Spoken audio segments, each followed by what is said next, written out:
My name is Lloyd DeVaux, and I am President and CEO of Sunstate Bank. There is no regular work day. Every day is different. I usually get into the office around 7:30, and I'm usually out of the office by 7:30. So I work half days, I take the other half of the day off. First of all, Sunstate Bank started as Sofisa Bank, and we quickly changed that to be more adaptive to the Florida market. So that was the first milestone. The second milestone, I think, was the financial crisis for all banks, where a lot of banks didn't survive, and Sunstate Bank did survive. And then starting 3 or 4 years ago, we really got into a growth mode, and we've grown the bank now from 165 million to 400 million. So what really prompts growth these days, the financial crisis led to a lot of additional financial regulations. It's become very expensive for community banks to continue to operate efficiently. A lot of the metrics that measure banks' performance have come down now. So when you talk about ROA, ROE, there's new benchmarks since the financial crisis. Growth and size gives you some economy of scale. And so if you can get the economies of scale, you can be more efficient. And we wanted to grow, and we know we can grow organically. We've proven that. But we also are held back by organic growth is usually slower growth. And if you really want to get to a good size, you need to do something different. For our size, it was very difficult to purchase a bank because there's only a certain number of banks that were our size or smaller. Most of the banks, since the financial crisis, are larger because a lot of the smaller banks either have disappeared from bank failures or were acquired by other banks. So we were able to find a bank that had a good market, looked a little bit like us in terms of their approach to market, that puts us at a size now where if we do want to continue to acquire banks, we have a large number of banks that are smaller than us.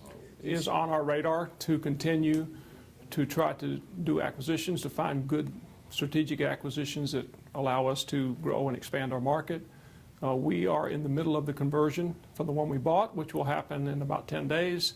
And so our focus right now is to get this one converted properly, take care of those customers, get things running smoothly, and then perhaps next year look at another one.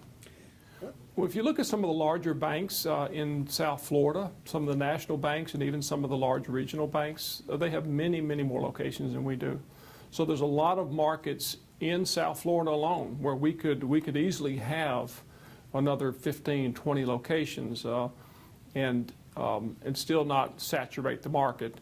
I always tell, people ask me, are you going to expand to Orlando? Well, if we open a location in Orlando, that's all the cost of one location, and you don't have the synergy to spread it over a number of locations. So you go to the newspaper and say, I want to advertise. Give me the one location price. Well, they kind of laugh at you. No, we don't have a one location price. So the more locations you can have in the market, the more synergy you get to be able to get your word out, do more advertising, get more attention. When I came out of college with electrical engineering out of Buffalo, I was hired by Schlumberger to work in the oil industry. And I was really outdoorsy from my Louisiana days, and the operation was a lot of outdoor activity for Schlumberger, well site visits and things like that. So I enjoyed that in my younger days, and actually they ended up transferring me all around the world, which I really enjoyed the travel. So, and then when I came out of the oil industry and went back to grad school, that's when IBM hired me and put me on as an intern and hired me as a permanent employee in the finance industry. It was kind of the starting of the banking thing. Well, it was kind of natural. A lot of times we choose our destiny. Sometimes our destiny chooses us. And in this case, when I went to work for IBM, the IBM customer that I was serving hired me. When I went to work for that customer, the customer of that customer hired me. And that was Union Planters Bank. And I guess the rest is history. At that point, all of a sudden I'm an electrical engineer in the finance industry, which looks a little different. And that path kind of set its own self. In a lot of ways similar, because even though they're larger banks, they still have local decision making like we do. They are still considered to be community banks, especially if you ask them. They'll tell you they're community banks. But we take very seriously Sunstate Bank, at Sunstate Bank, our customer service and our approach to market. I think the second thing is we do a lot of international business because of our affiliate relationship with a sister bank in Brazil, and we get a lot of referrals from that bank.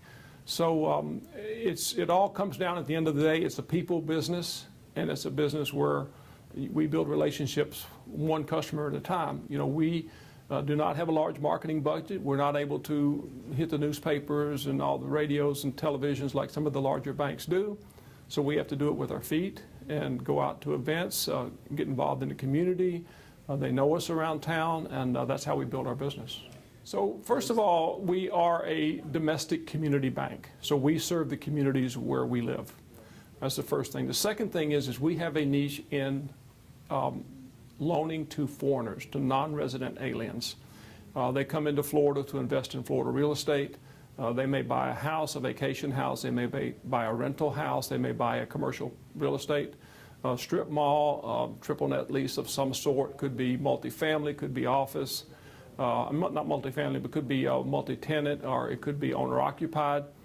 And we lend to those people. So they're not U.S. citizens, but we understand that business. We know it well. It's a good portion of our business.